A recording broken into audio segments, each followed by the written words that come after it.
So next, I'm delighted to welcome Mary Hickey, who again is going to give us a flavour of the work of DREAM, Dare to Dream. And so I'll hand you over to Mary, and as I said, she'll give us again a similar flavour again to remind us why we're here today. Thanks. Thanks very much. So DREAM, a nice positive word. DREAM stands for Dementia Research and Advocacy in Motion. It's an award-winning, nationally recognised charity that was founded in 2012 by Heather Gately. Some of you may know Heather. She couldn't be here today. So we are Kilkenny DREAM, myself, Mary Hickey, and Joan MacDonald, and we're representing DREAM today. We currently have chapter groups in Galway, which is the original group.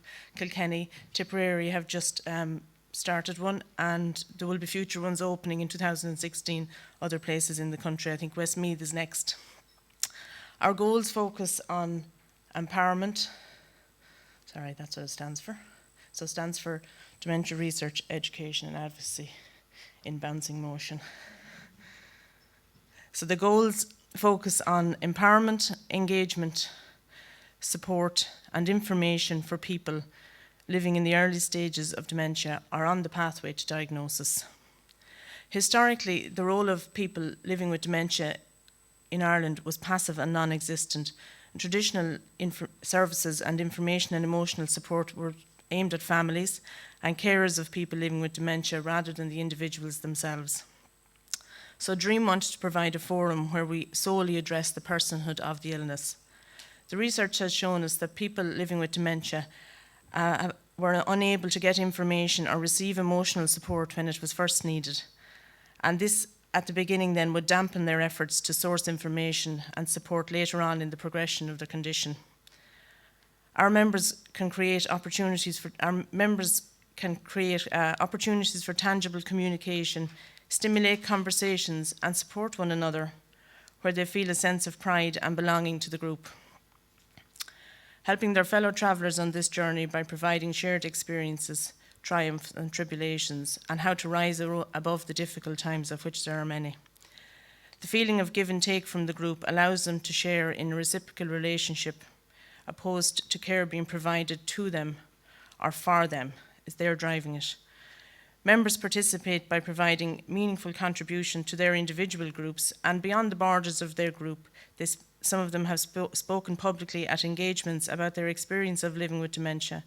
They're participating in ongoing national and international research projects, which they know may not impact them directly, but they're acutely aware that the research will have on the future dementia generations. As the Creating Excellence in Dementia Care document guides us, they say success should be judged on making people happy during the intervention and trying to improve long-term health outcomes. The emotional memory is the last memory to go. So while they can influence us and each other, our members strive for that happiness to reclaim their lives and their sense of belonging post-diagnosis. So the efforts of the group as a whole and the individuals within the group are working together to break down the stigma that's attached to dementia from their families to friends and neighbours. They feel that belonging to DREAM has normalised dementia and empowered them to have confidence, not only to speak to others about their illness, but to influence society as a whole and to bring about a real change to government and health policy. So the work of DREAM, the Memory Lane Cafe for people living with dementia and their carers. That was a concept that was born in the Netherlands in the late 1990s, and after the turn of the century, they began popping up all over the UK, and DREAM's Memory Lane Cafe is a social gathering for anyone living with dementia. It's not a support group, it's a place where people come together for social engagement and enrichment. We run our meetings over two consecutive Fridays in the month, so at the Memory Lane Cafe, family and friends can come. So it's a very social occasion, and at the second meeting then the members alone stay, so it's at a much deeper level. So at the Memory Lane Cafe there might even be a guest speaker or something else going on, nutritionist, particularly in Galway, they're up and running with those kind of things. And then, sorry, I'm after going way back. Help.